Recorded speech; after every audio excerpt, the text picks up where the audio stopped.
जरा सोचो, एक पेशेवर हत्यारा एक खास काम को अंजाम देने के लिए जानबूझकर दुनिया की सबसे खतरनाक जेल में घुस जाए, लेकिन वो वहां से निकल पाएगा या नहीं, ये तो कहानी सुनकर ही पता चलेगा। कहानी की शुरुआत होती है आर्थर बिशप नाम के एक आदमी से, जो समुद्र किनारे अपनी बोट में रहता था। एक दिन वो सुबह उठा और कॉफी पीने के बाद बोट से बाहर निकला। तभी उसने बोट में लगे एक बॉम्ब को चालू कर दिया ताकि कोई उसकी बोट चुरा न सके। ये कौन सा तरीका है चोरी रोकने का? फिर वो अपनी बाइक पर एक रेस्टोरेंट में पहुंचा। वहाँ के सब लोग उसे पहले ही जानते थे और वेटर ने उसे समुद्र के पास वाली जगह पर बैठाया। तभी एक लड़की उसके सामने आकर बैठ गई और कहने लगी कि वो काफी समय से उसकी तलाश कर रही है। लड़की ने कहा कि उसका बॉस चाहता है कि बिशप 3 लोगों का खून करे, लेकिन लगना ऐसा चाहिए कि उनकी मौत सिर्फ एक हादसा था। वो जानती थी कि ये काम बिशप के लिए मुश्किल नहीं, क्योंकि वो इस खेल का पुराना खिलाड़ी है। लड़की ने उसे धमकी दी कि अगर उसने हाँ नहीं की तो वो पुलिस को खबर कर देगी। वो सबको खबर कर देगी कि बिशप जिंदा है, क्योंकि पिछली बार वो अपनी मौत का नाटक करके पुलिस से बच निकला था।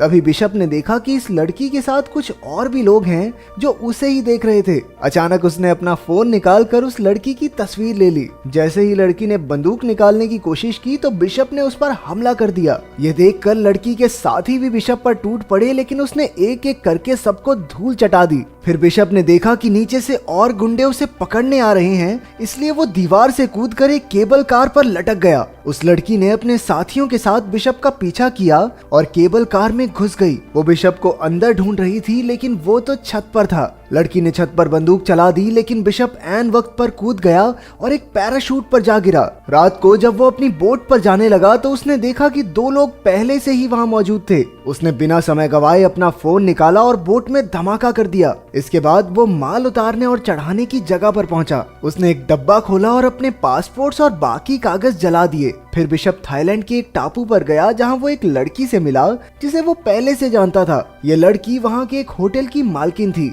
वो उसे एक कमरे में ले गई और बिशप ने एक खुफिया जगह से एक बैग निकाला। उसमें कई सारे फोन्स, हथियार और पासपोर्ट्स थे। उसने तस्वीर वाली लड़की के बारे में कुछ जानकारी निकाली तो पता चला कि असल में ये लड़की क्रेन नाम के एक आदमी के लिए काम करती है। उधर जीना नाम की लड़की होटल की मालकिन से मिली और उससे कुछ दवाइयां मांगी। मालकिन ने उसकी बाजू पर कई घाव देखे, जैसे उसे किसी ने बुरी तरह पीटा हो। मालकिन ने उसकी और मदद करने की कोशिश की, लेकिन जीना ने कहा कि उसे सिर्फ दवाइयां चाहिए और फिर वहां से चली गई। रात को मालकिन ने समंदर में एक बोट देखी जिसमें कोई आदमी एक लड़की को पीट रहा था। उसने तुरंत बिशप के पास जाकर उस लड़की की मदद करने को कहा। बात मानकर बिशप उस बोट पर पहुंचा और कहने लगा, अरे ओह, अगर तू सच्चा मर्द है तो इस लड़की को छोड़ दे। वो लड़की जीना ही थी, लेकिन उस आदमी ने बिशप की एक ना सुनी और अपनी बंदूक निकाल ली। इस गलती के लिए बिशप ने उसकी काफी धुलाई करके उसे मार डाला। इसके बाद उसने मालकिन से कहा कि जीना को लेकर होटल चली जाए। फिर जब उसने बोट की छानबीन की तो उसे जीना का पासपोर्ट और फोन मिला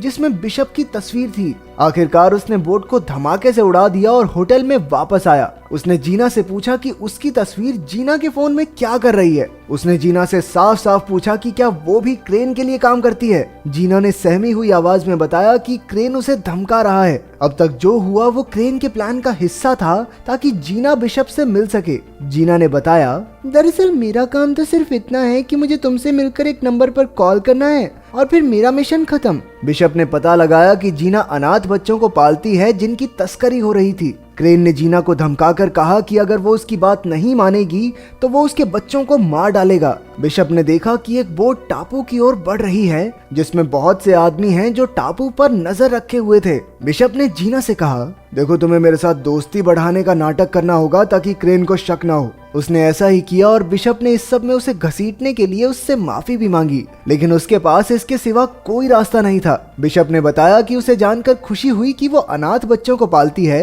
क्योंकि वो खुद भी एक अनाथ था। बचपन में उसे और क्रेन को एक गैंगस्टर ने खरीदा था। बिशप तो उसके चंगुल से भागने में कामयाब हो गया, लेकिन क्रेन भाग न सका। इसलिए उन्होंने क्रेन को गुनहगार समझकर उसे सजा दी और तब से क्रेन बिशप से नफरत करता है। खैर, बिशप ने जीना को इस मुसीबत से निकालने के लिए एक प्लान बनाया और निशानी के तौर पर अपनी घड़ी दी। अगले दिन क्रेन के आदमियों ने जीना को किडनैप कर लिया। फिर बिशप ने क्रेन को कॉल करके 2-2 हाथ करने की चुनौती दी। जब वो दोनों मिले तो बिशप ने कहा, क्रेन, जीना को छोड़ दे वरना तेरे लिए अच्छा नहीं होगा। वो बहुत अच्छी लड़की है, उसे जाने दे। लेकिन क्रेन कहने लगा, छोड़ तो मैं दूंगा, लेकिन उसके लिए तुम्हें 3 लोगों का कत्ल करना होगा।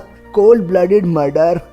इसमें पहला आदमी है अफ्रीका का एक गुंडा जो दुनिया की सबसे खतरनाक जेल में कैद है। फिर क्रेन ने उसे एक जीपीएस ट्रैकर निगलने को कहा ताकि काम पूरा होने पर उसके आदमी बिशप तक पहुंच सके। जब बिशप ने जीना के जिंदा होने का सबूत मांगा तो क्रेन ने कहा कि हर मिशन पूरा करने के बाद वो जीना से फोन पर बात कर सकता है और तीनों मिशन पूरे हो जाने के बाद जीना रिहा हो जाएगी। अब बिशप ने अपना काम शुरू कर दिया। उसे पता चला कि वो जेल समुद्र के बीचों बीच है जो शार्क से भरा हुआ था और जेल के चारों ओर 100 मीटर लंबे पहाड़ थे, इसलिए उस जेल में घुसना लगभग नामुमकिन था। इसके बाद बिशप ने कुछ गैंगस्टर्स की जानकारी निकाली और एक आदमी चुना जिसके चेहरे पर एक टैटू था। उसने उसी आदमी जैसा हुलिया बनाया और फिर मिशन के लिए जरूरी सामान खरीद लिया। अगले दिन जब वो सड़क पर घूम रहा था तो पुलिस ने उसे गैंगस्टर समझकर गिरफ्तार करके जेल में डाल दिया। जेल में उसने देखा कि उसका शिकार तो हर समय 4-5 लोग साथ लेकर चलता है। उसे एक साथी कैदी ने बताया कि इस आदमी का नाम क्रिल है और उसने लाइबेरिया देश के राष्ट्रपति का खून किया था। अब तक कई कैदी क्रिल को मारने की कोशिश कर चुके थे। जब क्रिल पर फिर से हमला हुआ तो इस बार बिशप ने उसकी जान बचा ली। क्रिल ने उसका शुक्रिया अदा किया और उसे खाने पर बुलाया। जब बिशप उससे मिलने गया तो उसने क्रिल की जान ले ली और सबको लगा कि उसकी मौत जहरीला खाना खाने से हुई है। फिर बिशप ने तुरंत जेल की दीवार में धमाका किया और अपने पूरे शरीर पर ऐसा स्प्रे छिड़का जिससे शार्क्स उसके नजदीक न आए। अंत में उसने जीपीएस कैप्सूल निगला और समुद्र में कूद गया। उधर बोट के कैप्टन के पास मैसेज आया कि बिशप ने काम पूरा कर दिया है। उसकी लोकेशन ढूंढकर क्रेन के आदमियों ने उसे बचा लिया। फिर बिशप ने जीना से फोन पर बात की तो जीना ने बताया कि बिशप के पास अगले आदमी को मारने के लिए सिर्फ 36 घंटे हैं, नहीं तो वो लोग जीना को मार देंगे। अब क्रेन ने उसे दूसरे आदमी की जानकारी भेजी। इस आदमी का नाम एड्रियन है जो कि एक अरबपति था। ये इंसानों की तस्करी का धंधा करता है, लेकिन उस तक पहुंचना बहुत मुश्किल था क्योंकि वो ऑस्ट्रेलिया में एक बिल्डिंग के 58वें माले पर रहता है जहां के सारे दीवार, दरवाजा, खिड़की बुलेट प्रूफ थे। ऊपर से हर जगह सेंसर्स और फिंगरप्रिंट डिवाइस भी लगे थे। अब बिशप इस आदमी के नीचे का घर खरीदने पहुंचा। वहां उसने घर की चाबियां और नक्शे की हूबहू नकल उतार ली। फिर उसने कांच फोड़ने वाले बॉम्ब्स बनाए और साफ सफाई वाले आदमी का भेष बदलकर उस घर में घुस गया। घर की खिड़की से लटक कर वो एड्रियन के घर के स्विमिंग पूल तक पहुंचा और वहां बॉम्ब्स फिट कर दिए। जैसे ही एड्रियन उसमें नहाने आया, बिशप ने धमाका कर दिया और एड्रियन सीधा नीचे गिरकर मारा गया। अब फिर से जीना का कॉल आया, लेकिन इस बार उसने चालाकी से उस बोट का नंबर दिखा दिया जिसमें वो कैद थी। फिर बिशप हेलीकॉप्टर से उस बोट तक जीना को बचाने पहुंचा और कई गुंडों को मार गिराया, लेकिन अफसोस कुछ देर बाद वो पकड़ा गया। फिर क्रेन ने उसे आखिरी चेतावनी देते हुए कहा, इस बार तो माफ कर देता हूँ, लेकिन अगर फिर से ऐसा हुआ तो जीना बेचारी मारी जाएगी और उसकी मौत के जिम्मेदार होगे तुम। अब बिशप का आखिरी मिशन था अमेरिका में रहने वाले मैक्स को मारना। वो एक ऐसी बिल्डिंग में छिपा हुआ था जो पहाड़ के ऊपर बनी है और वहाँ सबमरीन्स का कारखाना था। इन सबमरीन्स में बड़ी बड़ी मिसाइल्स छिपाई गई थी। वहाँ खुफिया तरीके से किसी का भी अंदर आना या अंदर से बाहर जाना नामुमकिन था। जो भी वहाँ घुसने की कोशिश करता वो मौत के मुंह में जा गिरता। बिशप के पास इस काम को अंजाम देने के लिए 48 घंटे का वक्त था। उसे खबर मिली कि मैक्स ने एक हेलीकॉप्टर मंगवाया है, इसलिए उसने हेलीकॉप्टर के नीचे छुपकर मैक्स तक पहुंचने का प्लान बनाया। जब उसकी तरकीब कामयाब रही तो उसने बिल्डिंग के सारे कैमरा जाम कर दिए। चारों ओर हड़कंप मच गया और गार्ड्स मैक्स को एक खास कमरे में ले जाने लगे।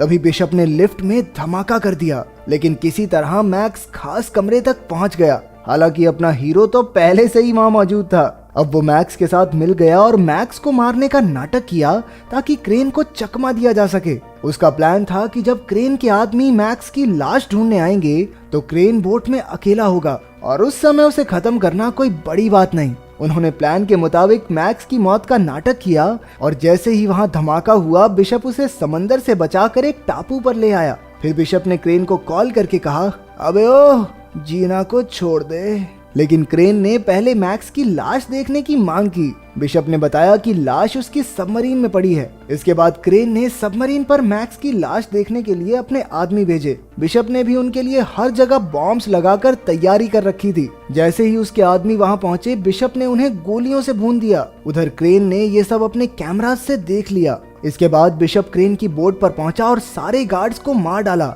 इसी बीच जीना को भी गोली लग गई। वहीं क्रेन ने बोट में लगे बॉम्ब को एक्टिवेट कर दिया। बिशप ने जल्दी से जीना को छुड़ाया और उसे एक ऐसे डब्बे में पहुंचा दिया जो धमाका होने से पहले ही बोट से अलग हो गया। अब बिशप और क्रेन की जबरदस्त लड़ाई शुरू हो गई। उसने क्रेन को जंजीर से बांध दिया और तभी बोट में धमाका हो गया। जीना तो बच निकली, वहीं मैक्स के आदमियों ने बोट का मलबा बाहर निकाला। कुछ समय बाद जीना अपने बच्चों के साथ थी और उसने देखा कि बिशप उसकी आंखों के सामने खड़ा था। असल में बिशप बोट के स्टील रूम में छिप गया था, जो इमरजेंसी के वक्त काम आता है, और इस तरह वो धमाके में बच निकला। अगर वीडियो पसंद आई तो लाइक कर देना, चैनल को सब्सक्राइब कर देना।